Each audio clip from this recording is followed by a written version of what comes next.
C'est l'heure du grand journal sur Oxy 7 TV. Mesdames et messieurs, bienvenue. Tout d'abord, les titres. Meeting à Kermassar, Ousmane Sonko atteint son objectif.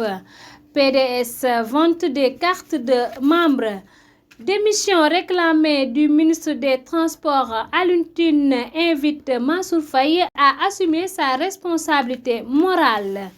Actualité internationale, Cameroun, le corps du journaliste Martinez Jogo retrouvé dans un quartier périphérique de la capitale. Et on termine avec le sport CHAN 2022.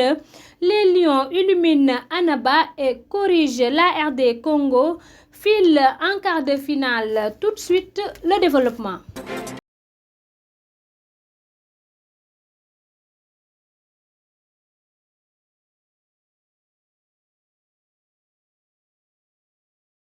Bienvenue sur Oxy 7 TV. Hier, dimanche 22 janvier, le lieu de convergence des patriotes était Kermassar.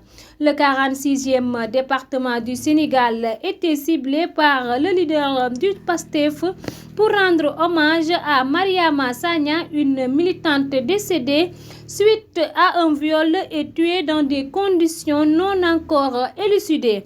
À cette occasion, Ousmane Sonko prend la parole au cours du meeting pour s'adresser aux militants venus massivement soutenir la politique et le projet du PASTEF. Un extrait signé Amadou Cissé. Nous restons à la disposition de tout le monde pour une collaboration gagnant-gagnante. Une collaboration équilibrée dans le respect mutuel. Mais je veux dire à cette communauté internationale que Macky Sall vous ment depuis trop longtemps. Il vous a menti en dépeignant l'opposition sénégalaise comme une opposition irresponsable. Il vous a menti en dépeignant l'opposition sénégalaise comme étant une opposition qui serait contre les intérêts occidentaux. Vous avez en face de vous une opposition responsable, républicaine. Le seul irresponsable dans ce pays s'appelle Macky Sall. Il y a le rapport du département d'État américain pour 2021 qui a établi que les assassinats extrajudiciaires de 2021 sont l'œuvre de Macky Sall et de ses forces de défense et de sécurité. Il y a le rapport récent des Nations Unies qui établissent que depuis des années, Macky Sall exerce une répression systématique sur l'opposition sénégalaise et sur la société civile. Des emprisonnements, des interdictions de manifester, des exécutions extrajudiciaires. Il est temps que cela s'arrête. Et je veux appeler cette communauté internationale à raisonner Macky Sall, à l'arrêter avant qu'il ne se produise l'irréparable au Sénégal. Je veux appeler cette communauté internationale à comprendre que les Africains ne sont plus à cette étape moyenâgeuse des années 80 où on pouvait laisser un président tant qu'il signe dans le sens des intérêts occidentaux, on peut fermer les yeux sur les exactions qu'il commet sur sa population. Le peuple sénégalais ne l'acceptera plus. Et je veux rassurer cette communauté internationale que rien ni personne ne peut empêcher le peuple sénégalais de marcher vers sa destinée, de marcher vers sa souveraineté, de reprendre son destin en main et de reprendre tous ces secteurs en main. Cela ne veut pas dire qu'on exclut une collaboration saine et vertueuse entre nous et tous les segments, tous les pays du monde, toutes les zones du monde, Europe, Asie, Amérique. Nous sommes ouverts à travailler avec tout le monde, mais dans le respect mutuel. Je vous remercie. PDS vente des cartes membres. Avec un travail acharné pendant 2 mois, les leaders du PDS dirigés par Mame Diarra Fam se sont réunis dimanche 22 janvier à Guinaw Rail Nord pour faire le point avec le relais du quartier et mettre à point les cartes électeurs vendues dans la commune. Pour une transparence, toutes les autorités de Guinaw Rail étaient présentes sous la présidence effective de l'honorable député Mame Diarra Fam.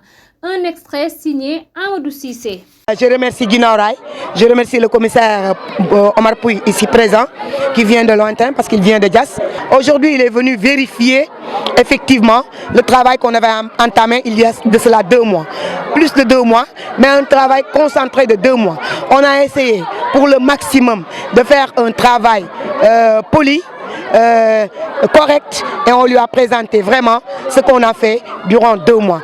On montre ce qu'on a travaillé, on a pu amener nos responsables de secteur, leur président, leur secrétaire général et les 50 membres qui composent un secteur à Guinaw Rail.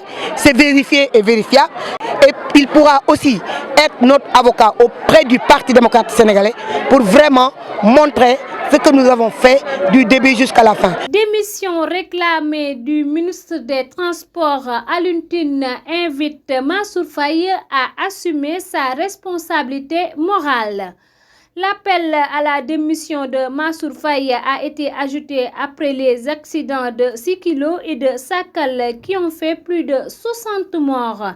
Alioune Tine, fondateur d'Africa Jam Centre, estime qu'il faut avoir une responsabilité morale sur les causes de ces accidents. Il dira qu'il s'agit d'une responsabilité collective.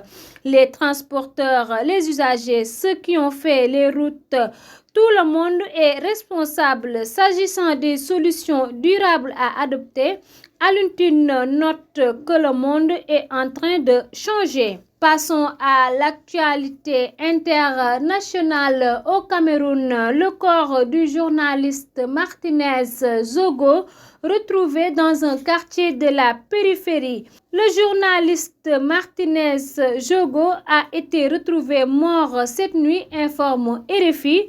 Le directeur de la radio Amplitude FM était porté disparu depuis mardi soir et son enlèvement devant un poste de gendarmerie. Sa dépouille nue a été découverte dans un quartier périphérique de la capitale camerounaise en état de putréfaction avancée et porte des traces de mutilation selon le syndicat national des journalistes qui dénonce. Et terminons avec le sport CHAN 2022. Les Lions illuminent Annaba et corrigent l'ARD Congo et filent en quart de finale. L'enjeu était grand pour la 3e et dernière sortie des Lions dans le groupe B. Opposé à la RD Congo, l'équipe de Pape Thiaw a plutôt rassuré en s'imposant par le score de 3-0 sans vraiment trembler, rapporte Wisport.